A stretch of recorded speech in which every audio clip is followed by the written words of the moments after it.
What's up, y'all? Welcome to our fourth episode of our new series where we will be interviewing various people that work in sports. In today's interview, we will be interviewing Mike Grimes. Coach Mike Grimes was a pitcher for the Jesuit Rangers in 1983 to 1986, and he was inducted into the Jesuit Dallas Sports Hall of Fame.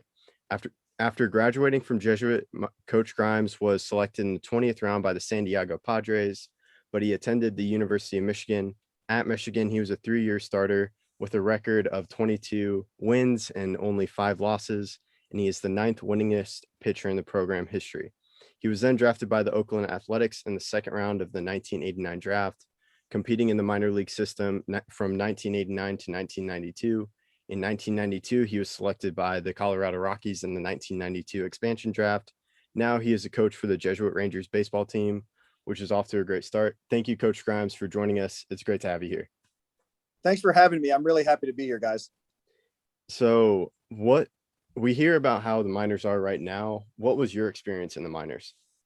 Well, I think it's come a long way.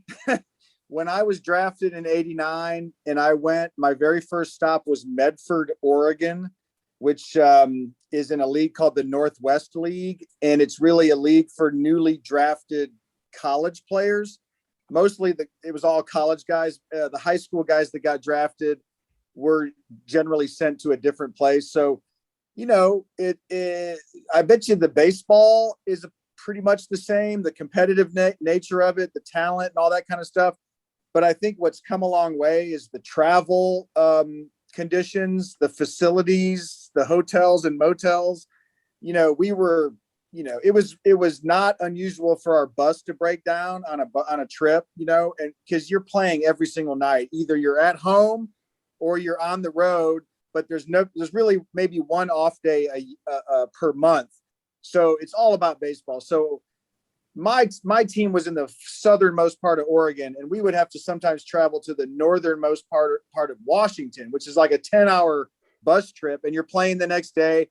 So it wasn't always the easiest life, especially with these old buses. I think they have better travel situations now. And they have better everything. But it was cool. I mean, if you love playing baseball, and at the time, it was for me, it was phenomenal. I didn't care if we had to hitchhike because it was just so much fun to play. But I think just the general conditions of the fields and the travel, that's probably the biggest difference right now.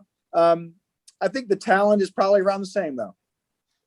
That's really interesting. That's great. That was fun. I've been on some buses that just keep breaking down. Those are not fun. No, they're not. Always an adventure. Yeah, so going back to your career at Michigan, how did you Yeah. prepare for games that allowed you to have such a great record? That's a good question. So I was always a starting pitcher until the end of my career with the Rockies when they made me a relief pitcher. And as a starting pitcher, I always love that because you know exactly when you're going to pitch, right? It's like Grimes, you're pitching Friday night. And so I was the typical Friday night starter for Michigan every weekend. And so knowing that, you were able to get into a routine, and I was able to, throw my bullpen session, which was kind of like a little, get the rust off, keep sharp kind of practice session. I used to do that 2 days before my starts, and everything is very regimented. And at Michigan, it was just more of the same. I always knew when I was going to pitch. I always was able to prepare mentally and physically. It's completely different when you become a relief pitcher because you literally show up at the field almost every day, not knowing if you're going to pitch or not. So you always got to be ready to pitch. So it's hard to get into a routine. So I think being a starting pitcher helped me at Michigan a lot because I was able to really just get in a routine, stay in a routine, and just be really as prepared as I could possibly be for my starts. That's interesting about what you said about relief pitcher and like the not having as regimented schedule. We've had Taylor Hearn. He's a pitcher for the Rangers right now. Yep. He made that. He did it earlier on in his career. He talked about how it didn't really seem like a big deal to him. Mm-hmm.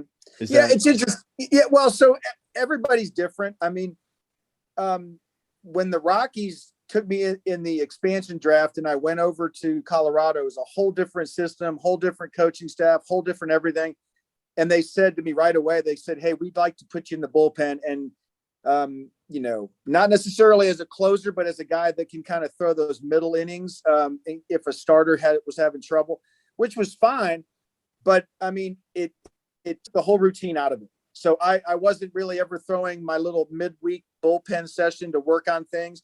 You really never really had an opportunity to work on things because you could have been pitching 2, 3, 4 nights in a row. 4 nights is a little extreme, but I mean, if you only threw to a couple of batters, then you could probably throw multiple nights in a row. And personally, I just, looking back, I preferred the routine of being a starting pitcher. But again, I wasn't going to, tell the Rockies, I'm not interested. I'd rather be a starting pitcher. I'm just going to do what they're going to ask me to do. I was just a little disappointed when they told me that was kind of the path they saw for me. But again, I wasn't going to be difficult. I was going to go along with them and just say, look, if that's my best opportunity to maybe make it to the big leagues, then that's what I'm going to do. And especially the Rockies were an expansion team at that point. So, and I went from the Oakland A's, who were a 3-year in a row World Series, participant. So they were loaded. So they were really hard. It was hard to get, break into that major league lineup. Whereas you go to the Rockies, and I mean, it was like, a brand new team, and they had some good players, but I mean, anything could happen. So I thought that was gave me a better opportunity to make it to the big leagues. And so if they wanted me to be a relief pitcher, so be it. That's definitely a great outlook to have. And as I'm just thinking as coach, but you can offer your advice to have a player like what you did saying, yeah, I can go into relief pitcher. That's probably a guy everyone likes to have on their team. No doubt about it. What pitcher, if any, did you model your pitching style after?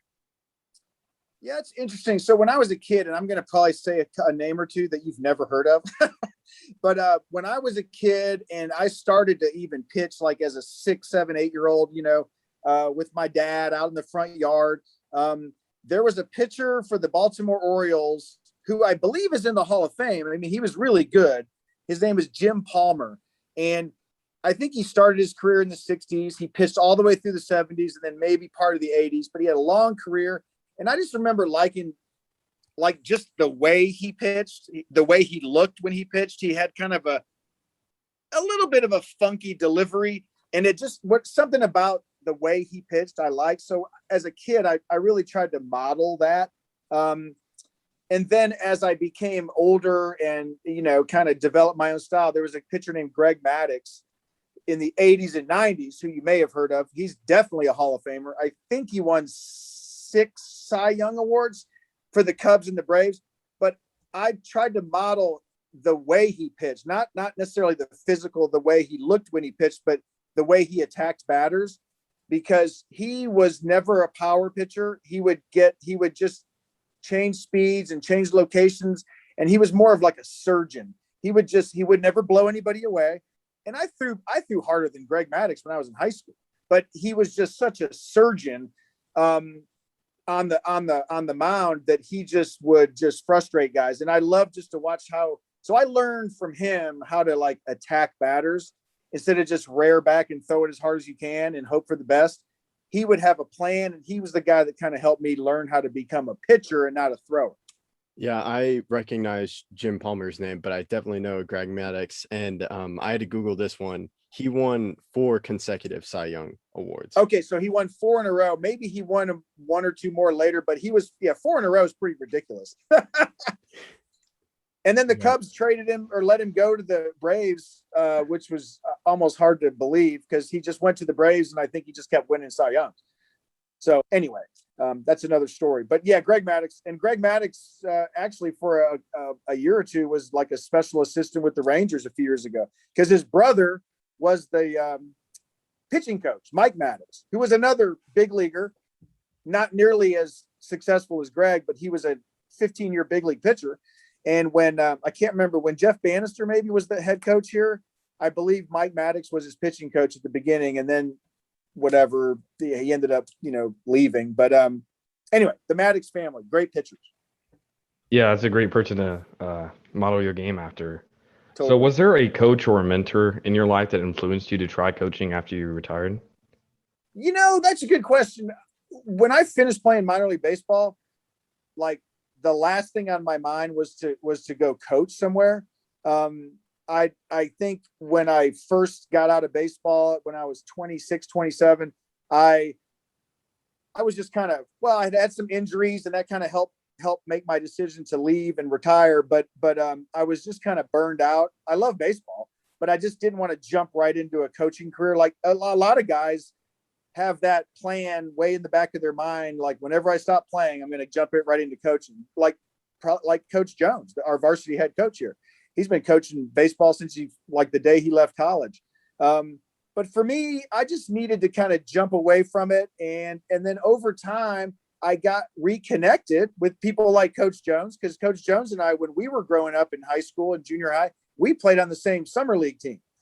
And so when I got out of baseball, and I didn't even live here at the time, I stayed living in Colorado for a few years. But when I came back to Dallas, I reconnected with Coach Jones and some old guys that I used to play with Coach Jones.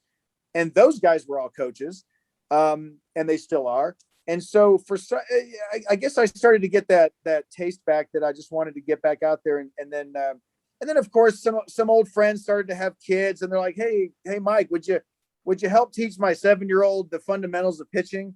And so I would do things like that just to kind of, help out some kids that are old friends of mine. And that just brought a lot of joy to me. I didn't expect it. I was like, this is a lot of fun, and I really enjoy working with the kiddos. And so anyway, long story short, that led me to get into education, which was, I had to first get a teaching gig, and then I was able to coach at the high school level. And so that's when I pursued a special education teaching certificate, which then allowed me to teach special education at Thomas Jefferson High School, which is not far down the road. And I started teaching, and then their varsity head coach did not have anybody to help him. It was a really small program, much different than Jesuits. So I helped him. And then now I'm working with high school kids, and I just really fell in love with it. So ever since then, that was 2009. I just was like, okay, I guess I'm a coach now, and this is awesome. And then I was there for 3 years, and then Jesuit kind of reached out, and I ended up coming over here and taking over the freshman program, and working with Coach Jones, and the rest is history. Now I think this is my 8th or 9th team with Jesuit. So, but anyway, so you asked about a mentor. Coach Jones is a mentor, even though he's really a peer of mine. My dad was my very first coach, so he's got to, get a lot of credit. My college coach at Michigan was a guy that I look back at and say, man, he taught me more about pitching, because he was also the head pitch. He was the head coach and the pitching coach. He taught me more about pitching, like as a coach, than anybody ever has in my life. Just about mechanics, attacking batters, having a plan. It was kind of rough, because he was a big time disciplinarian. He was a tough guy to play for, but one of those guys that when you leave and have left for a little while, you look back and say, wow, I really did learn a lot from that guy. So probably if I had to give you one name, it would be Bud Middaugh, my college baseball coach. That's interesting about what you said about Coach Jones, and like him as a peer is also a mentor. And No doubt. You actually got to where I was going to ask another question, where the high school coach, when you're at Thomas Jefferson, was he one of the pals, or was he just a guy that you met while teaching? He wasn't a guy that I knew beforehand, and he was actually probably 10 years younger than me. So I went over there. I was offered a job, special education teacher. They did know that I had a baseball background, and they were kind of hopeful that I would agree to, because there was only one coach there, because they had a JV coach that had left. So they were down to one coach. They had a JV and a varsity. It wasn't anything like Jesuit, where there's a lot of kids and there's a freshman team and all that. It's very small. So I took the job. I met the coach. We talked about my background. He was a really great guy. He tried really hard. But he didn't have much of a baseball background, which unfortunately you get to some of the DISD schools and some of these different kind of schools. They're just trying to get anybody that knows anything about the sport sometimes to help coach. In fact, while I was at Thomas Jefferson, one year I had to coach the cross country team, because the cross country coach left right before the school year, and the athletic director said, "Hey, Grimes, I know you like to run for fitness. can you be the cross country coach? I was like, okay. So that, unfortunately, a lot of times that happens. And after that first year at Thomas Jefferson, the guy that I coached with, he left. And so the athletic director said, okay, Grimes, you're the varsity coach. And so for 2 years, I was the varsity coach. And I would have to go look for someone else in the school that had any kind of baseball background to be my assistant. So, it was just kind of piecing it together. I didn't learn a lot from that first coach at Thomas Jefferson. He just was a great guy, and he really had a great big heart.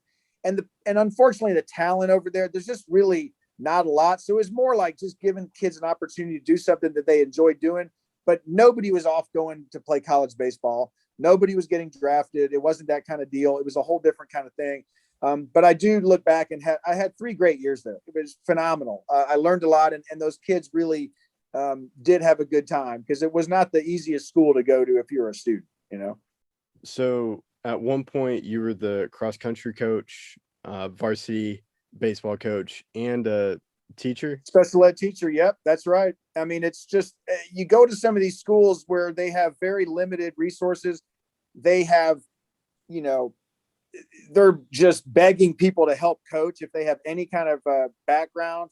And so, I agreed to it when I did the cross country. I had a wonderful experience. I mean, I was coaching girls then too, because it's a co-ed school, and I had girls and boys cross country, and talk about being out of my league. Fortunately, there were 2 girls that were seniors that were kind of 4-year kind of cross country, the best runners on the team. And they were very hardworking and good students. And they were like the captains, and they really helped me through that whole situation. But that was an experience I'll never forget.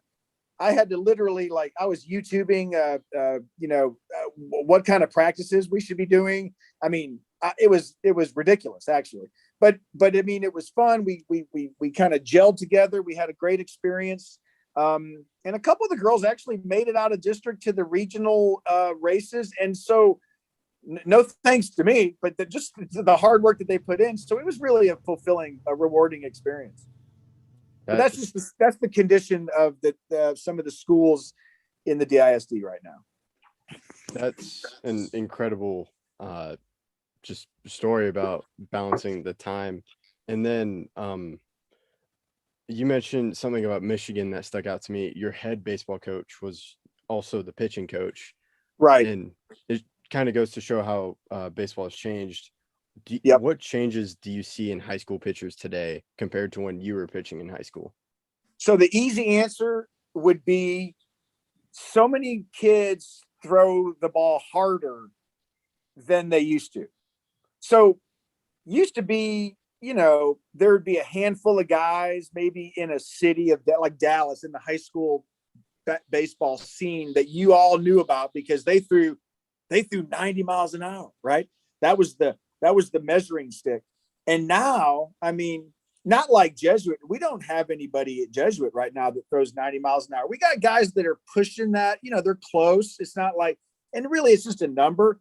But there's just so many more hard throwers at a young age right now. And then of course in college, it's just more so. And then if you look at any Major League Baseball game, they always show the miles per hour. And I'm like, every team has guys that are throwing in the high 90s, or if not 100. And that's ridiculous. I mean, back in the day when I was your age, Nolan Ryan, he threw hard. Randy Johnson, there were like 5 guys that threw in the mid to upper 90s in the whole league. And now there's probably 5 guys on each pitching staff, either relievers or otherwise, that throw that hard. And so, and I attribute that to a lot of the strength and conditioning has gone through the roof in terms of just exercise science and what these guys are doing with their bands and their weighted balls and all these different little tools that they have now that just did not, I mean, they just weren't around back in the 80s. I guess they started to show up in the 90s and the early aughts. But if you go to one of Jesuit's baseball practices, you'll see 14 guys doing band exercises against the fence and throwing weighted balls against a wall and doing all this, strengthening work and stuff. Not like big, heavy weightlifting, but all these little. And so all of that, I believe, has a lot to do with the increase in velocity. So that's a big difference. The only other thing I would say, it's kind of funny, that's a huge difference than what it used to be. But also, I also find in general that a lot of pitchers, they're not as good at pitching. they're good at throwing the ball hard, and they've gotten this crazy amount of velocity. But you see a lot of guys that might miss a. They just look at the signal and throw the ball.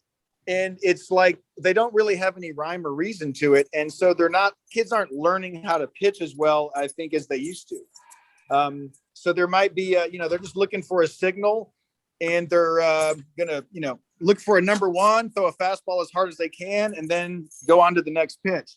And so I've seen that as a big difference. I think guys back in the day used to kind of know how to pitch a little bit better, or at least have a clue what they're doing. You know what I'm saying? Yeah, I definitely do. Okay. Yeah, and how have you used your experience as a professional athlete to help educate players that wish to go to higher leagues like the MLB? Good question. I really, my forte is pitching. Even though I coach the freshman team, I help the varsity with pitching. But what I always tell the young people, whoever's interested, and everybody that plays baseball at Jesuit, if you ask them, I bet you 100% of them would say, yes, I plan on playing in college, or I hope to play in college, or I hope to get drafted or whatever.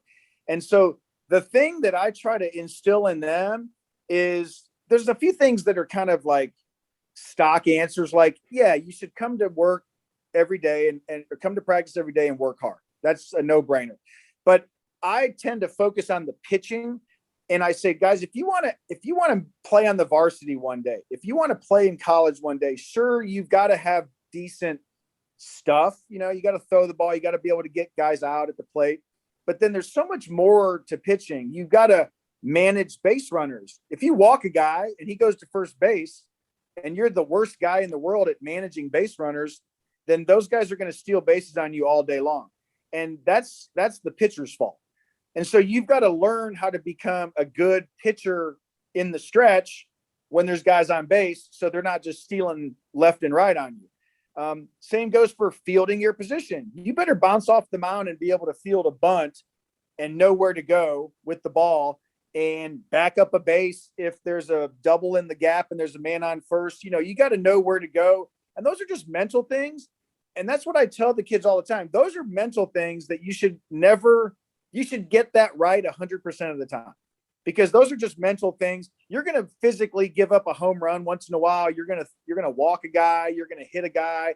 There's going to be physical errors that are made, and that's part of the game. But you should never get caught, not backing up a base or not covering first base when they hit a ball to the first baseman.